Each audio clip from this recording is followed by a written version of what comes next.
Hello, welcome to your first executive branch video. This unit covers chapters 8, 9, and 10, and it is close to the end of the year, so stick with me. Our learning objective for today is to describe the requirements for the office of the president and the role of the vice president. First of all, the qualifications for the president. These formal requirements we've talked about many times before, but these are requirements that are listed in the Constitution. So if a person wants to be president, they have to be at least 35 years old. They have to have been a natural-born citizen, and they have to have lived in the United States for at least 14 years. So if you are born in the continental United States, if you're born in like Hawaii or Alaska, if you're born on a military base, you are still born on American soil and you are a natural-born citizen. Some informal requirements that presidents sometimes have to meet. Nowadays, if you would like to be president, you probably have to be pretty wealthy before becoming president in order to be able to run a successful campaign. It's probably also a good idea to have some sort of background in government or political science or something like that. The term, presidents serve 2 4-year terms. That's the maximum allowed, unless that person has to fill in for a president if they're the vice president. So if you can think all the way back to the Constitution unit, when we talked about the 22nd Amendment, we said that this amendment is called the Roosevelt Amendment, and it's called that because FDR was the only president to serve more than 2 terms. So if you are a vice president and the president that you're serving for dies or resigns or is somehow unable to be president anymore, then the first thing you have to do is step up and fill that position. And if the president you're serving for has served at least 2 years of his term, then you can finish out that term and then be elected twice on your own. If the person you're serving under has not served at least 2 years of their term, then you can only be elected one time on your own. So presidential elections. Every 4 years we have a presidential election. Okay, every 2 years we have a congressional election. And election day is, we figure out when election day is the same way. Okay, and this is a really funky way of figuring it out. But presidential elections take place on the first Tuesday after the first Monday in November every 4 years. Okay, so if we're looking at this calendar right here of November, and we're assuming that the days start on, or the week starts on Sunday, then we have Sunday, Monday, Tuesday. November 3rd would be our election day. But what if November started on a Tuesday or a Wednesday? Then election day would be the following week. And we'll do some practice with that in class. So some fun things about the president. Everybody always wants to know how much the president makes. Currently, our president makes $400,000 a year, and he also has some other expense accounts. Okay, now before you look at that number 400,000 and say, wow, our president makes a lot of money, think about how much we pay professional athletes. Think about how much we pay people who are in charge of like Fortune 500 companies. This person is in charge of arguably the most powerful nation in the world, and we pay him $400,000. Okay, that's not a small amount, but just kind of think of it relatively speaking. The president also has access to Air Force One. He has free health care. He gets to live in the wonderful White House, and he also gets a pension.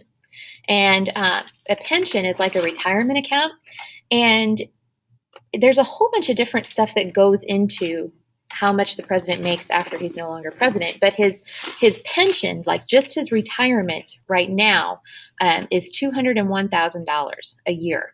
Okay. And then presidents also, or former presidents also have like some other allotted amounts of money. So like you would have travel expense accounts. You would have like a personnel expense account. And we'll look at some other examples in class. Also, if you are the spouse of a president, you are able to receive a spousal payment on the death of the former president. So Nancy Reagan is the only, in 2014, was the only widow. She was eligible to receive the spousal payment, but she decided not to take it. But that could be anywhere from $20,000 a year to $100,000 a year, and that's just for being the spouse of the president.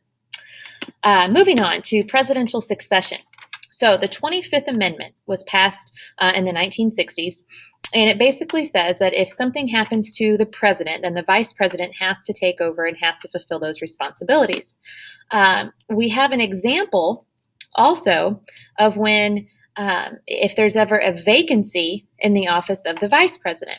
If there's ever a vacancy in the office of the vice president, then the president has to appoint a new vice president. So an example here for you deals with President Nixon, Vice President Spiro Agnew, and the would-be President Gerald Ford.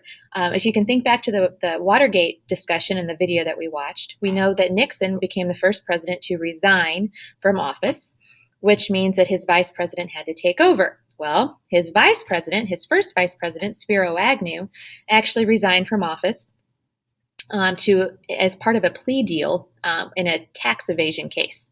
So Richard Nixon, after Agnew resigned, had to appoint a new vice president, and he chose to appoint Gerald Ford. Now, Gerald Ford at the time was the Speaker of the House of Representatives, so it was fairly easy for him to be approved as that replacement. So whenever Nixon resigned, Gerald Ford became president. And then he, of course, had to appoint his own vice president. But Gerald Ford, just a little side note here, is the only person to become president without being elected. He was never elected. He was never reelected either. So moving on then to the presidential line of succession. You can locate that on page 217 of your textbooks. But the presidential line of succession is basically a list of people within the federal government that are basically there to take over if something were to happen to the president and vice president. For your test, you'll be required to know the first 4 positions, and I'll tell you those, so get ready. The first position is obviously the vice president. If something were to happen to the president and the vice president, then the Speaker of the House would become president. Next in line would be the president pro tempore of the Senate, and then the Secretary of State. Okay, and then there are also other positions that we'll look at as well. Presidential disability. So if something happens to the president while they're in office and they're somehow unable to fulfill their responsibilities, then the vice president has to take over. So the 25th Amendment also tells us that if the president is somehow incapacitated, then the vice president would become the acting president while the president is recovering. So an example here, whenever Ronald Reagan was president, he was shot in the chest like 3 times. He fortunately didn't die, but while he was in the hospital recovering, he obviously couldn't continue being president. So his vice president, which was George H.W. Bush, he stepped in and he was the acting president while Reagan was recovering. Moving on then to the vice president. Our current vice president is this guy here, Joe Biden. His constitutional responsibilities, basically he's just supposed to preside over the Senate. We've talked about his role in the Senate before, but if the only time the vice president can do anything in the Senate is to vote to break a tie, okay? So other responsibilities are assigned to the vice president depending on what the president wants him to do. So Joe Biden does a lot of speaking on behalf of the president. He drums up support all over the country for President Obama's policies. So a lot of people ask where the vice president lives. This is a picture of the vice presidential mansion. No, he does not live in the White House. That's just for the president and his family. And with that, I will stop. If you guys have any questions, please let me know. Make sure that you're taking notes and answering the embedded questions as you go. See ya.